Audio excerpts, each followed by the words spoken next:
Hello everyone. आज का हमारा टॉपिक है modern concept of structure of atom, जिसको हम क्वांटम मैकेनिकल मॉडल भी बोलते हैं। तो अभी लास्ट टाइम हमने डिस्कस किया था बोहर का एटॉमिक मॉडल,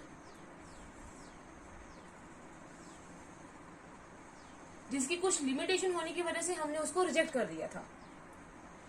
तो इसकी शॉर्टकमिंग्स को ओवरकम करने के लिए ऐसा एक मॉडल तैयार किया गया जो सूटेबल भी हो और जिसको माना भी जाए।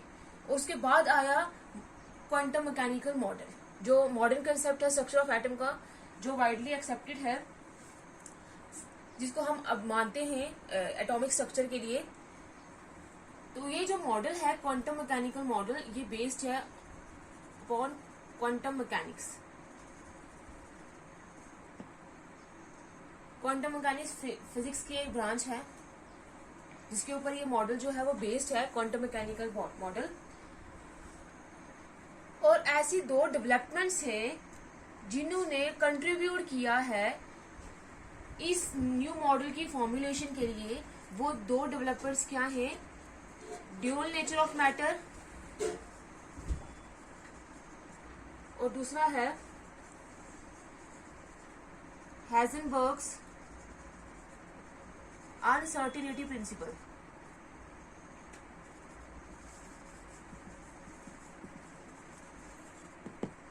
ये दो ऐसी फॉर्मुलेशंस हैं जिन्होंने हेल्प करी है, कंट्रीब्यूट करा है ये जो मॉडर्न कंसेप्ट है या जो न्यू मॉडल है उसकी फॉर्मुलेशन के लिए। तो वो हम डिस्कस करेंगे। पहले हम ये देखेंगे कि ये जो दो फॉर्मुलेशन है ये कैसे कंट्रीब्यूट करती हैं। तो फर्स्ट है हमारे पास ड्यूअल नेचर ऑफ मैटर। आज हम डिस्कस करेंगे dual nature of matter.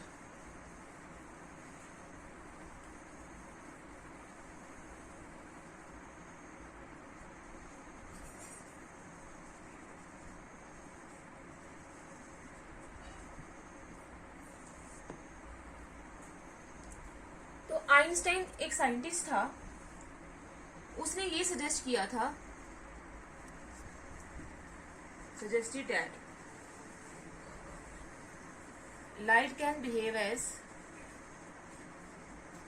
a wave as well as a particle।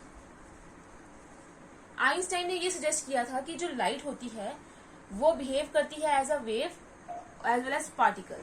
मतलब उसमें लाइट में वेव के कैरेक्टरिस्टिक भी होते हैं और पार्टिकल के कैरेक्टरिस्टिक भी होते हैं, जिसको हम बोलते हैं उसके पास क्या होता है, ड्यूअल कैरेक्टर होता है। ड्यूअल का मतलब होता है जो दो तरीके से दो कैरेक्टर होते हैं जिसमें।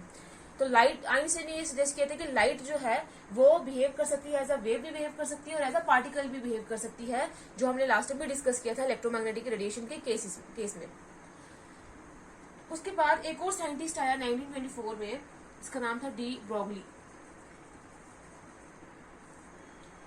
इसने ये सजेस्ट किया था कि जैसे लाइट जो है वो एग्जिबिट करती है, उसमें वेव के कैरेक्टरिस्टिक भी होते हैं और उसमें पार्टिकल के कैरेक्टरिस्टिक भी होते हैं, वैसे ही जितने भी माइक्रोस्कोपिक पार्टिकल्स होते हैं, माइक्रोस्कोपिक पार्टिकल्स का मतलब जो हम अपने नेकेड आई से नहीं देख पाते हैं, जितने भी जो माइक्रोस्कोपिक पार्टिकल्स होते हैं, जैसे इलेक्ट्रॉन हो गया, प्रोटॉन हो गया, एटम हो गया, मॉलिक्यूल्स हो गए, ये सारे क्या है, माइक्रोस्कोपिक पार्टिकल्स हैं, ये हमें दिखाई नहीं देते हैं। तो जितने भी जो माइक्रोस्कोपिक पार्टिकल्स हैं, जो जिनमें क्या होगा, मास होगी, वेलोसिटी होगा, या जिनमें क्या होगा, मोमेंटम होगा। इन सभी इलेक्ट्रॉन में, प्रोटॉन में, एटम में, मॉलिक्यूल में ये सभी चीजें होती है। मास भी होता है, वेलोसिटी भी होती है और मोमेंटम भी होता है। तो जितने भी जो माइक्रोस्कोपिक पार्टिकल्स हैं, जैसे इलेक्ट्रॉन, प्रोटॉन और न्यूट्रॉन, एटम या मॉलिक्यूल हो गए, वो क्या करेंगे, उनके पास भी क्या होगा, ड्यूअल कैरेक्टर होगा।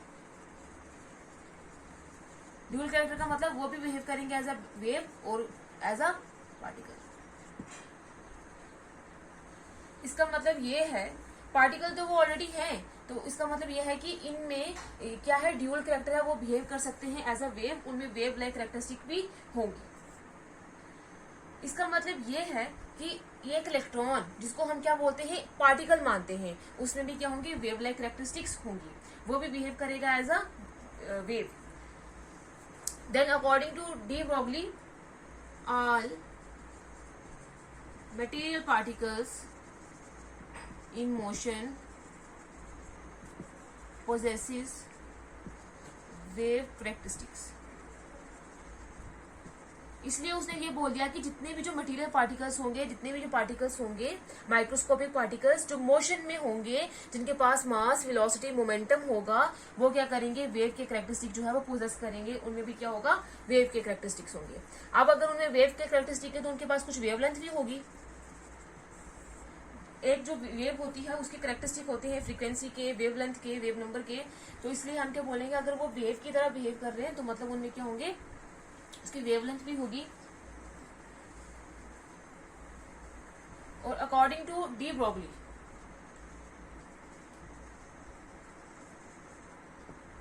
जो अगर हमारे पास कोई भी पार्टिकल है जिसका मास m है और वो मूव कर रहा है वेलोसिटी v के साथ, वेलोसिटी क्या है, v है, तो जो उसकी अगर वो पार्टिकल इसके पास मास m है, वेलोसिटी v है, तो वो बिहेव करेगा एज अ वेव। और उसकी जो वेवलेंथ है वो किसके बराबर होगी, वेवलेंथ को हम रिप्रेजेंट करते हैं लैम्डा से। Lambda is equal to h upon mv। h है प्लैंक्स कांस्टेंट, m है मास, v है वेलोसिटी। और हम इसको ऐसे भी लिख सकते हैं, mv किसके बराबर होता है, p के बराबर होता है। और p क्या है, मोमेंटम। ये जो रिलेशन है ये क्या है, डी ब्रोगली ने जो वेवलेंथ का रिलेशन दिया था कि जो वेवलेंथ होगी वेव की वो किसके बराबर होगी, h अपॉन mv के बराबर होगी। h यहाँ पे प्लैंक्स कांस्टेंट है, m मास है, v वेलोसिटी और p क्या है, मोमेंटम है। और ये जो वेव्स जो पार्टिकल के साथ एसोसिएटेड होती हैं उनको हम क्या बोलते हैं, मैटर वेव्स और डी ब्रोगली वेव्स। ये जो एक्सप्रेशन हमें दी गई है lambda is equal to h upon mv या h अपॉन p, इसको हम डिराइव कैसे करेंगे, हम नेक्स्ट पढ़ेंगे इसकी डेरिवेशन।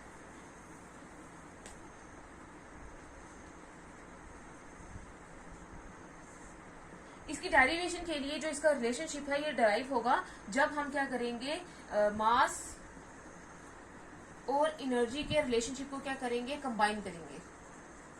जो दो रिलेशनशिप दिए थे किसने, मास और एनर्जी के बारे में, एक दिया था मैक्स प्लैंक ने और दूसरा दिया था आइंस्टाइन ने। जब हम इन दोनों रिलेशनशिप को क्या करेंगे, कंबाइन करेंगे, तब हम क्या कर सकते हैं, डी ब्रोगली इक्वेशन को भी क्या कर सकते हैं, डी ब्रोगली रिलेशनशिप को ड्राइव कर सकते हैं। अब according to Planck's, Max Planck ने क्या बोला था, अगर हमारे पास एक फोटोन है लाइट का, लाइट के जो होती है, लाइट जो है वो डिस्क्रीट पैकेट्स ऑफ एनर्जी में ट्रैवल करती है जिसको हम क्या बोलते हैं, फोटोन। और अगर हमारे पास एक फोटोन है लाइट का जिसके पास एनर्जी ई है और फ्रीक्वेंसी न्यू है, तो एनर्जी जो है वो किसके बराबर होगी, E is equal to h new.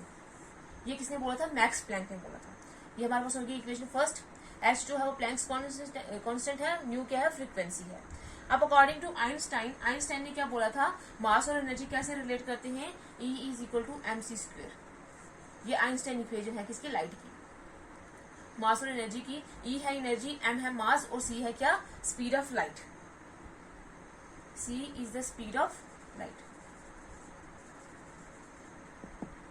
हम इन दोनों इक्वेशन को, जब इक्वेशन फर्स्ट और सेकंड को कंबाइन करेंगे तो ये दोनों एनर्जी है, जिसका मतलब ये हो गया, ये और ये कैंसिल हो जाएगा, तो h न्यू किसके बराबर हो जाएगा, mc स्क्वायर के बराबर हो जाएगा।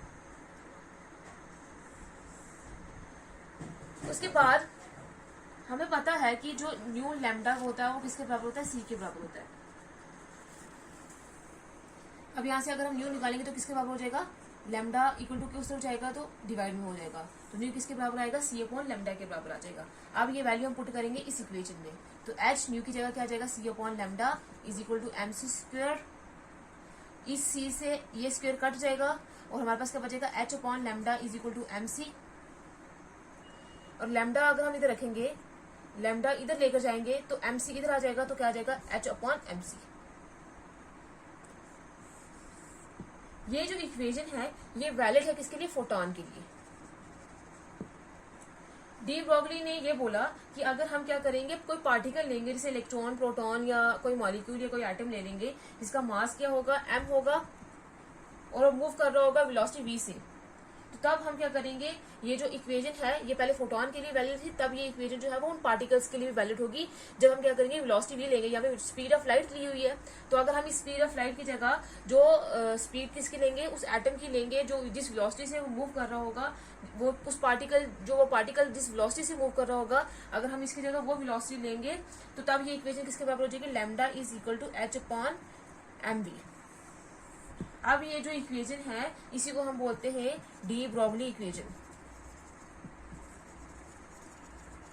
और ये इक्वेशन जो है वो किसके लिए वैलिड है, पार्टिकल्स के लिए भी, माइक्रोस्कोपिक पार्टिकल्स के लिए वैलिड है। अब ये जो एम वी है वो किसके बराबर होगा, पी के बराबर होगा। जो मोमेंटम होता है वो किसके बराबर होता है, मास इंटू वेलोसिटी, जो लीनियर मोमेंटम होता है। जो एंगुलर मोमेंटम होता है वो किसके बराबर होता है, एम वी आर, उसमें रेडियस भी आ जाता है।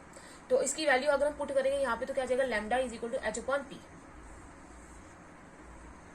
इस इक्वेशन को भी क्या बोलेंगे, डी ब्रोगली इक्वेशन। अब इसमें हमें ये पता चल रहा है कि लैम्डा जो है वेवलेंथ वो इनवर्सली प्रोपोर्शनल है किसके, मोमेंटम के, क्योंकि अगर हम इक्वल टू का साइन हटाएंगे, प्रोपोर्शनलिटी का साइन हटाएंगे तो कांस्टेंट भी चला जाएगा, तो जो लैम्डा आएगा वेवलेंथ वो इनवर्सली प्रोपोर्शनल आएगा किसके, मोमेंटम के। तो ये थी डेरिवेशन, ये जो एक्सप्रेशन है ये है हमारे पास डी ब्रोगली इक्वेशन, जिसमें जो लैम्डा है, जो वेवलेंथ किसी भी वेव की जो पार्टिकल का होगा वो किसके बराबर होगी, Planck's constant upon mass into velocity. अब इस इक्वेशन का सिग्निफिकेंस क्या है,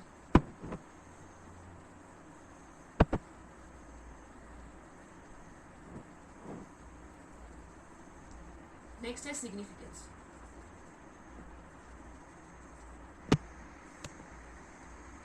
सिग्निफिकेंस क्या है कि ये जो इक्वेशन है lambda is equal to h upon m v, इसमें अगर देखा जाए तो लैम्डा जो है वो इनवर्सली प्रोपोर्शनल है किसके, मास के।